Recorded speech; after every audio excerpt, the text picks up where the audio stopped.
Have you ever seen someone do wrong yet still live happily, and you wondered, where is justice? And have you seen someone do good but suffer, and you asked, why does life punish the kind? The truth is simple. Karma never forgets. It may take time, but every action has a result. This is the story of two men, one rich and arrogant, the other poor and humble, and how life showed them the fruits of their actions. In a busy little town, full of markets and narrow streets, lived a man named Raghav. He was a wealthy merchant. His mansion stood tall in the middle of the town, painted bright, with guards at the gate and servants running everywhere. People greeted him with respect because of his money, but Raghav's heart was not as grand as his house. He was proud, greedy, and selfish. He often said, "Money is power. With enough wealth, you can buy respect, friends, even forgiveness." Not far from Raghav's mansion, in the edge of the town, lived Mohan, a poor farmer. His house was small, made of mud, with a thatched roof that leaked during rains. His clothes were simple, his food was plain. But Mohan had something far greater than wealth. He had kindness. Mohan believed, "What we sow today, we reap tomorrow." So let us sow good deeds. He helped his neighbors, shared whatever little he had, and spoke with respect to everyone. Though both men lived in the same town, their lives and their values were worlds apart. One year, after a poor harvest, Mohan went to Raghav's mansion. His family had little to eat, and he hoped for some help. He folded his hands humbly. "Raghav, bye. I need a small loan of grain for my children." "I will repay you after the next harvest." Raghav leaned back in his chair, laughing. "Why should I give you my grain? Did I work hard only to feed beggars like you? No, Mohan. You poor people are poor because you are lazy." Mohan lowered his head, hurt. "I work from sunrise to sunset in my field. Please have some mercy." Raghav's tone grew sharper. "Mercy? Mercy doesn't fill my granaries. Go work harder, or let your children learn what hunger feels like." He turned away, and his servants pushed Mohan out. That day, Mohan walked back slowly, his eyes moist. Yet deep inside he whispered to himself, "It is his karma to refuse, and mine to keep faith." One day, life will show him. A few months later came the Festival of Lights. The whole town decorated their homes. Raghav's mansion shone with hundreds of lamps.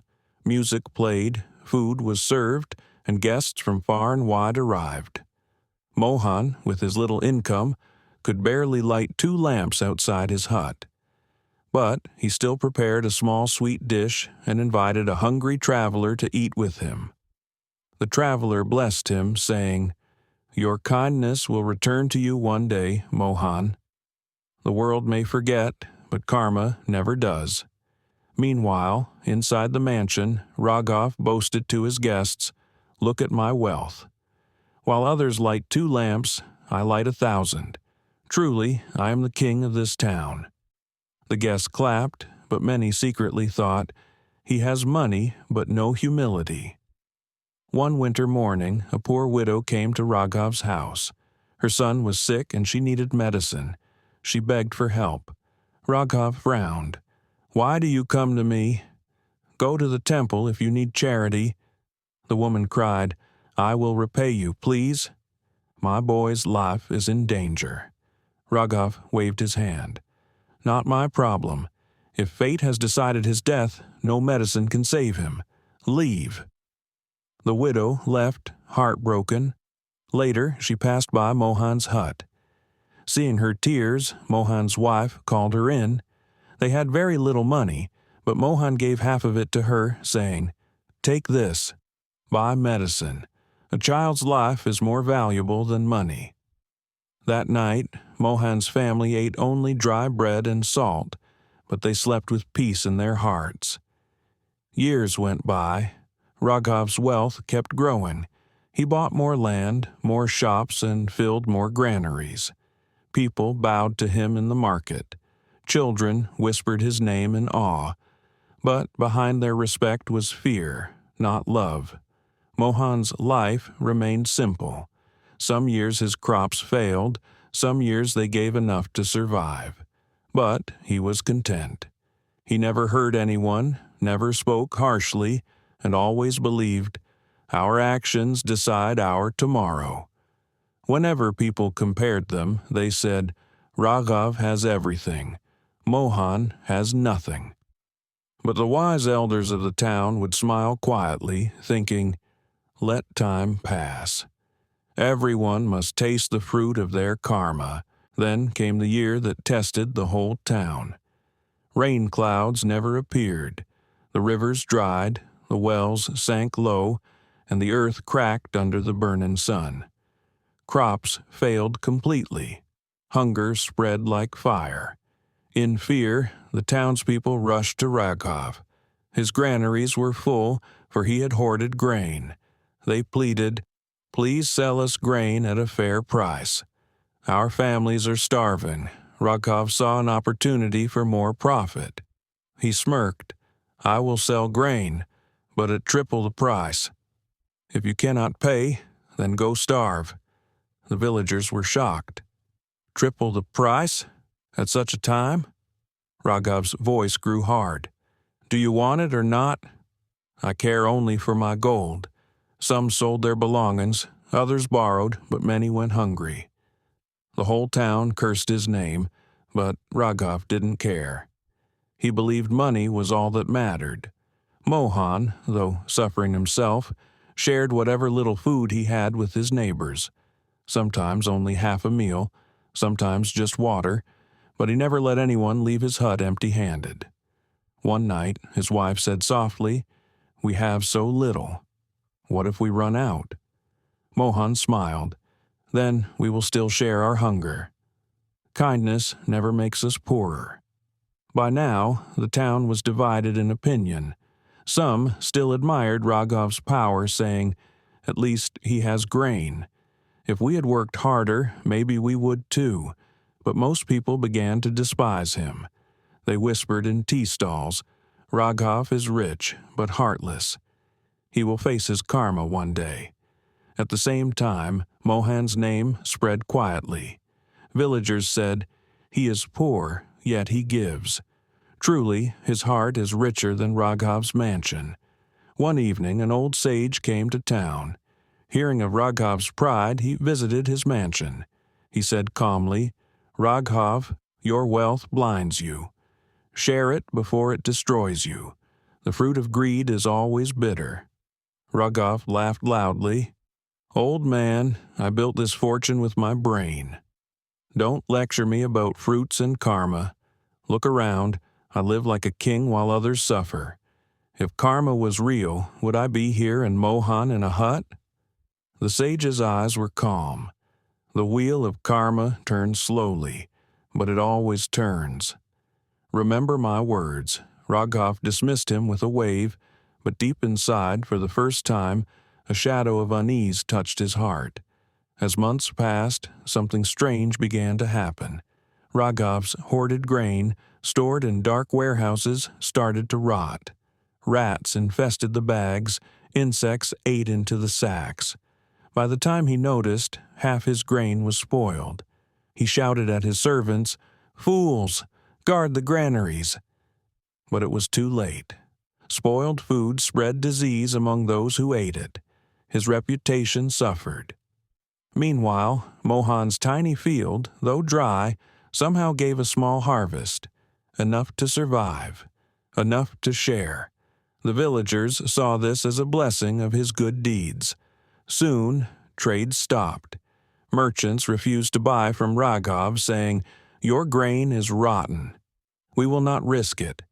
His wealth, once overflowing, began to shrink. The more he tried to hold it, the faster it slipped away. But the biggest loss was not his gold. It was the people. Those who once bowed before him now turned their backs. Children whispered, Don't be like Raghav. He is cursed, Raghav, sitting alone in his mansion, began to feel the weight of his choices. But still, his pride whispered, "This is temporary. I will rise again."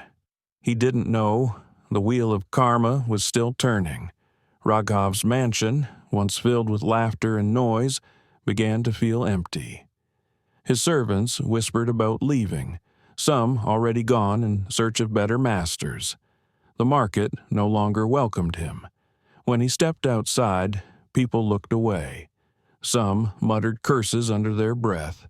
The same hands that once folded before him now clenched in anger. Raghav's heart grew restless. He could not sleep. At night, he remembered the faces of those he had turned away: Mohan begging for grain, the widow crying for her son, children going hungry. Still, pride stopped him from admitting his mistake. He told himself, "I will recover. Money will flow again. People will respect me once more." But karma had more lessons for him. One evening, a fire broke out in one of Raghav's warehouses. It spread quickly, devouring stacks of grain and sacks of gold coins stored there. Servants tried to put it out, but the flames raged like punishment from heaven. By morning, nothing remained but ashes. The whole town gathered to watch. Some shook their heads, saying, "This is the fruit of greed." Others whispered, "Karma has begun its work." Raghav's knees shook as he stared at the smoke rising. He shouted at the sky, "Why me? I worked hard for this wealth." But inside, a small voice answered, "Did you not see the tears you caused? Did you not hear the cries you ignored?" Soon after, another disaster struck. The disease that spread from Raghav's spoiled grain took the lives of several children in the town. The villagers were furious. They gathered outside his mansion, shouting, "You fed us poison. Our children died because of your greed." Stones were thrown. Walls cracked. For the first time, Raghav was afraid of the very people who once bowed before him. He hid inside, trembling. His wealth could no longer protect him. His guards had fled. His power had crumbled. Meanwhile, Mohan continued his simple life. His crops were small, but his heart remained big. He shared whatever food he had with neighbors. His children grew up learning honesty and compassion. The villagers loved Mohan. They said, "He has little, yet he is our true protector." His kindness saves us when gold cannot.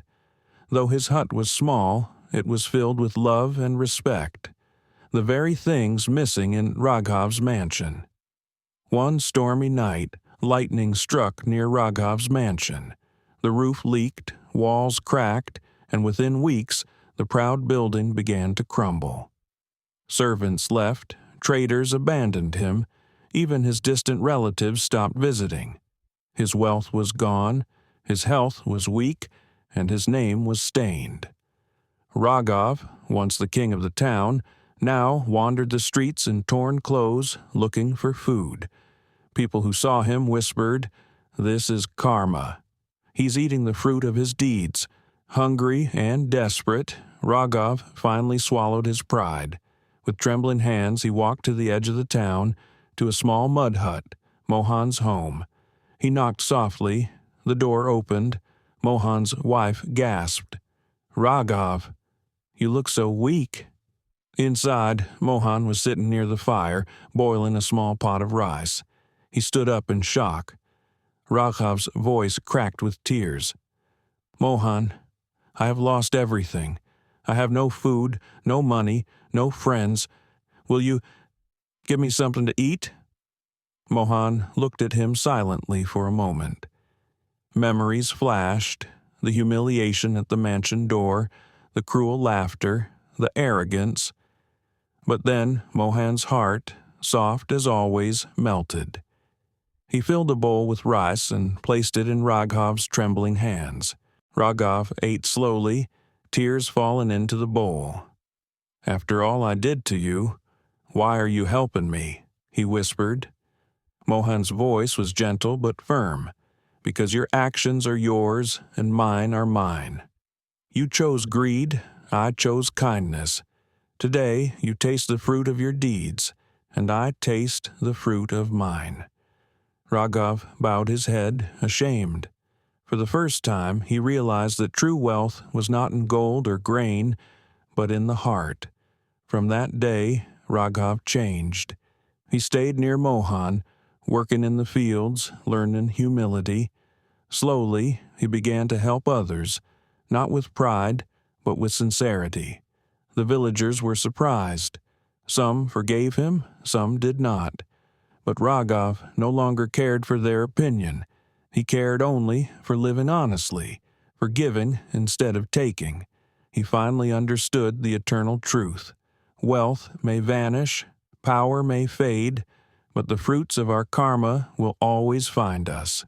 So, dear listener, remember this story of Raghav and Mohan. When you see injustice in the world, do not lose hope. The wheel of karma turns slowly, but it always turns. Greed may rise, but it will fall. Kindness may suffer, but it will shine in the end. What we sow today, we shall reap tomorrow. So sow good deeds, share kindness, and walk the path of honesty. For in the end, every soul eats the fruit of its own actions.